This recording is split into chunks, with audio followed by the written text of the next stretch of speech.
Guys, welcome to our channel. இப்போ நம்ம பார்க்க போகிறது சிக்கன் சூப். வாங்க பார்க்கலாம். இப்போது சின்ன பவுல் வச்சுக்கிட்டேன். அதில் 3 ஸ்பூன் எண்ணெயை ஊற்றிக்கிட்டு, அதில் 3 ஸ்பூன் எண்ணெயை ஊற்றிருக்கேன். ஒரு வெங்காயம் திரும்ப நறுக்கிது.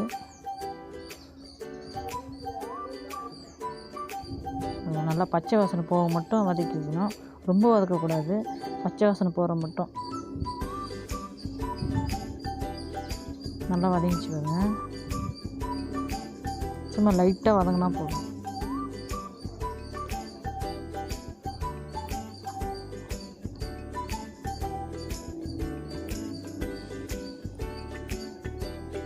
நல்லா கொஞ்சம் ஓரளவுக்கு வதங்கிச்சு. இப்போ தக்காளி போட்டுக்கலாம். ஒரு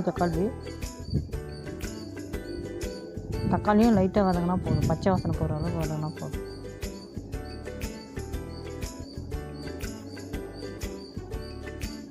வதங்கிச்சு. கொஞ்சம் கருவேப்பிலை,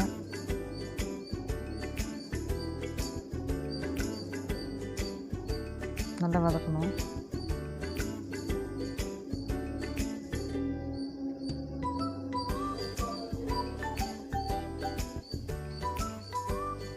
இப்போ கொஞ்சம் இஞ்சி, கொஞ்சம் பூண்டு நல்லா நான் நசுக்கி போட்டுருக்கேன். அதுக்கு நல்லா தட்டி போட்டுருங்க. சும்மா அதுவும் ஒரு பச்சை வாசனை போகிற அளவுக்கு கொஞ்சம் லைட்டாக வதக்கினா போதும். கொஞ்சம் மஞ்சத்தூள்,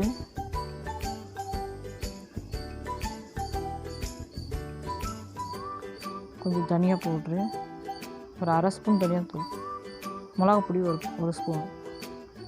உங்கள் காரத்துக்கு ஏற்ற மாதிரி நீங்கள் போட்டுக்கலாம். இன்னும் காரமாக வேணும்னா இன்னும் கொஞ்சம் மிளகாப்பொடி போட்டுக்கலாம்.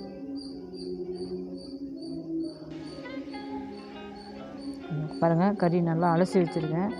இங்கே பாருங்கள், நான் கொஞ்சமாக தான் செய்கிறேன். ஒரு 1/4 கிலோ இருக்கும், அது வரைக்கும் செய்கிறேன். நல்லா கறியை போட்டு நல்லா கிளறி விட்டுக்கணும். கொஞ்சம் உப்பு போட்டுப்போம். நல்லா கிளறி விட்டுருவோம்.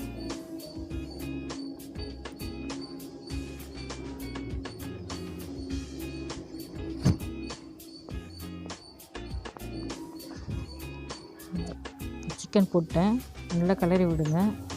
இப்போ தண்ணி ஊற்றுவீங்க. இப்போ தண்ணி ஊற்றி நல்லா கிளறி விட்டுருங்க. நல்லா மசாலாலாம் ஒன்றா வர வரை கிளறி விட்டுருங்க. இப்போது நான் ஒரு 3 டம்ளர் தண்ணி வச்சு இருக்கேன். கொஞ்சம் மிளகு, கொஞ்சம் சீரகம்லாம் இடித்து போட்டுட்டு நல்லா 2 டம்ளர் தண்ணி வர வரைக்கும் நல்லா கொதிக்க விடுங்க. அதை 3 டம்ளர் தண்ணி ஊற்றி 2 டம்ளர் தண்ணியும் ஆகணும். ஒரு மூடி போட்டு நல்லா கொதிக்க விடுங்க. அப்போ தான் எலும்புல இருக்கிற ஜூஸ் எல்லாம் நல்லா இறங்கும்.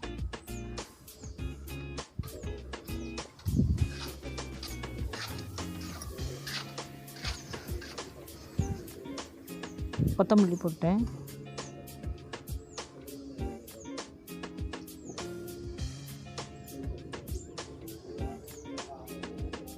கொத்தமல்லி போட்டு இப்போ மூடி போட்டு கொஞ்ச நேரம் மூடி போட்டு 10 நிமிஷம் நல்லா கொதிக்க விடுங்க. இங்கே பாருங்கள், நல்லா கொதிச்சிச்சு பாருங்கள். சிக்கன் சூப் சூப்பராக வந்திருக்கு பாருங்கள். நல்லா காரசாரமாக வந்துருக்குது. சரிங்களா? சிக்கன் சூப் நல்லா வந்துருக்குது. Chicken soup ready. நல்லா கோல்டெல்லாம் நல்லா எடுக்கும். நல்லா காரசாரமாக இருக்கும். நீங்களும் வச்சு பாருங்கள்.